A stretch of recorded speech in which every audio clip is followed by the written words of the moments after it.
আমির হামজা, বিখ্যাত হুজুর। কি হামজা জানি, আমির হামজা নাম চিনেন, জানেন? ওনার ওয়াজ আমিও শুনতাম। তিনি কিন্তু জামাত ইসলামের একজন লোক। তিনি কি বললেন?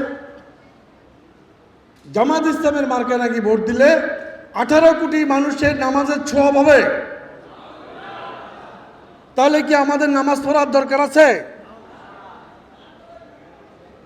আর বললেন কি, আরেকজন বললেন কি, বিড়ি গাজার সুক্তান দিতে দিতে গিয়েও যদি আপনি পাল্লায় ভোট দেন, তাহলে আল্লাহ আপনি বেহেশতে যাবেন। এগুলো রেকর্ডেড কথা, রেকর্ডেড। তাহলে এরা কি ইসলামের ধ্বংসকারী না ইসলাম রক্ষাকারী? আল্লাহ কি নিরাকার তো নাকি না? আল্লাহকে কি কেউ দেখেছে? দেখবে? দেখবো না, দেখিও নাই। আল্লাহ আমার সামনে আছে, আপনার সামনে আছে। আল্লাহ নিরাকার। আমরা বিশ্বাসের ধর্ম করি, বিশ্বাস নাকি না?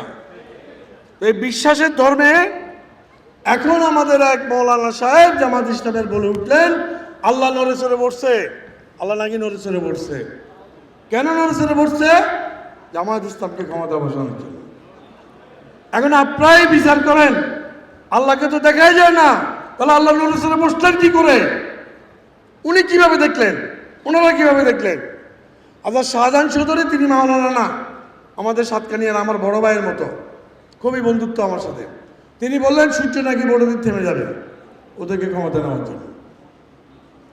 এই যে কথাগুলো বলতেছেন, আর মহিলারা গ্রামে গ্রামে গিয়ে বলে যে কি আপনার মৃত্যুর পরে প্রথম জিজ্ঞেস করবে মহিলা থেকে, বলে যে কোন কোন জায়গায় ভোট দিয়েছেন। এটার পরে যদি আল্লাহ সন্তুষ্টজনক মার্কায় ভোট না দেন, এই মার্কায়, তাহলে আপনার ব্যস্ত বাতিল, দুজনে যাবেন। গ্রামে গ্রামে তালিমের নামে মহিলারা এসব বলছেন। এখন এই কথাগুলো কি ইসলামের মানে ইসলামকে উন্নত করবে না ইসলামকে ধ্বংস করবে? বিভ্রান্ত সৃষ্টি হচ্ছে না? এই বিভ্রান্তের হাত থেকে বাঁচার জন্য এই মৌদুদিবাদের বিষয়ে আপনারা সচেতন হবেন। এই জামাত ইসলামের এই ছলচাতুরি মিথ্যার বিরুদ্ধে আপনারা রুখে দাঁড়াবেন। আমরা অন্যায় করেছি, আমরা ভুল করেছি, সেটার জন্য আমরা ক্ষমা চাই। ওদেরকে আমরা ভূগোলে রেখে আমরা ওদের জীবন দিয়েছি, ওদেরকে ছায়া দিয়েছি, আশ্রয় দিয়েছি। নাহলে আওয়ামী লীগ থেকে বহু আগে মেরে বেড়াতো। কিন্তু আজকে তারা কত বড় বিশ্বাসঘাতক! আজকে তারা আমাদেরকে কটাক্ষ করে, যেই নেত্রী বিশ্বমানের নেত্রী খালেদা জিয়াকে অপমান অপদস্থ করে কথা বলে, ফেসবুকে কত রকমের অপমান অপদস্থ করে লেখে। খালেদা জিয়াকে 10 বার মারছে, 10 বার জীবিত করছে এই বট বাহিনী, জামাত বাহিনী। আর এদের কথা বলে শেষ হবে না। অর্থাৎ এই মুসলিমদেরকে দ্বিধা বিভক্ত করে ব্রিটিশ আন্দোলনকে দমানোর জন্য এই মওদুদিকে দিয়ে ব্রিটিশরা ইসলামকে একটা 2 ভাগে ভাগ করার বা ডুয়েল রোল প্লে করার জন্য এই কাজটা করেছে। আমরা হয়তো অনেকে না জানি, না বুঝে ওদের কথা শুনতেছি। সেখানে মওদুদির সাথে কিন্তু অত্যন্ত নাম করা ইয়াং আলেমরাও কিন্তু জামাত ইসলামের সৃষ্টির দিন ছিল 1941 সালে ভারতে, যেদিন তার জন্ম হয়।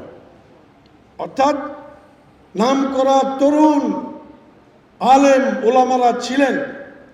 যখন দেখলেন যে মওদুদি যেই কর্মকাণ্ড করছে, ইসলামকে নিয়ে যেই মানে তালবাহানা করছে, ইসলামকে যে বিক্রি করে দিচ্ছে, ইসলামকে যে নষ্ট করে দিচ্ছে, এটা বুঝতে পেরে সেই নাম করা আলেমরা, ওলামারা, তরুণ আরবি শিক্ষায় শিক্ষিত আলেমরা, তারা কিন্তু সবাই আস্তে আস্তে মওদুদিকে ছেড়ে চলে যায়।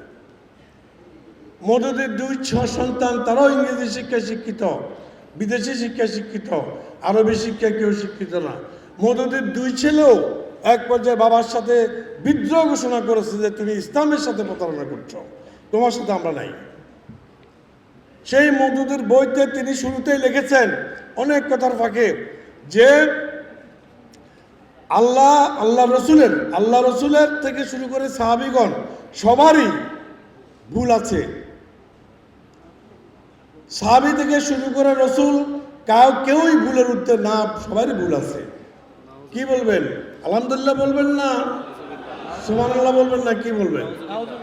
নাউজুবিল্লাহ বলবেন। তাহলে আপনারা কিন্তু চুপ মেরে আসছেন। আমি হুজুর নয় দেখে আমার নয় দেখে আপনারা কি বলছে না নাউজুবিল্লাহ বলছেন না। এই জন্য আমি চ্যালেঞ্জ দিয়ে বলছি, বাংলাদেশের যত বড় আলেম আসুক আমি এটা প্রমাণ করে ছাড়বো মওদুদি বলেছে রাসূল করিম সাল্লাল্লাহু আলাইহি ওয়াসাল্লাম থেকে শুরু করে সকল সাহাবীদের ভুল আছে। এই কথা আমি চ্যালেঞ্জ দিলাম। জামাত ইসলামের যত বড় আলেম আসুক, তাদের তো আলেম নাই। ডক্টর শফিক মাদ্রাসার বারান্দাও যায় নাই, আলেম কোথায় পাবে? এই খাগাচরের আমির এতে তো আলেম না। মমিন সাহেব উনি ফটিকছড়িতে স্কুলে পড়াশোনা করছেন, আরেকটা সেক্রেটারি জেলার এই পাঞ্চরিক স্কুলে মাস্টারি করে। তো এরা তো মাদ্রাসার বারান্দায় যায় না, এরা ইসলাম কীভাবে কায়েম করবে?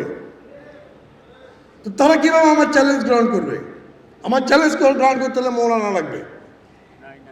ওখানে লেখা আছে পরিষ্কার মওদুদিবাদ, যে মওদুদিবাদের মধ্য দিয়ে জামাতের জন্ম, জামাত সৃষ্টি। আপনারা এখানে অনেকে হয়তো জামাতকে ভালোবাসতে পারেন, এটা কোনো দোষের না, অন্যায় না, কিন্তু আমি তথ্যগুলো দিচ্ছি আপনাদের বিবেকে বিবেচনা করার জন্য।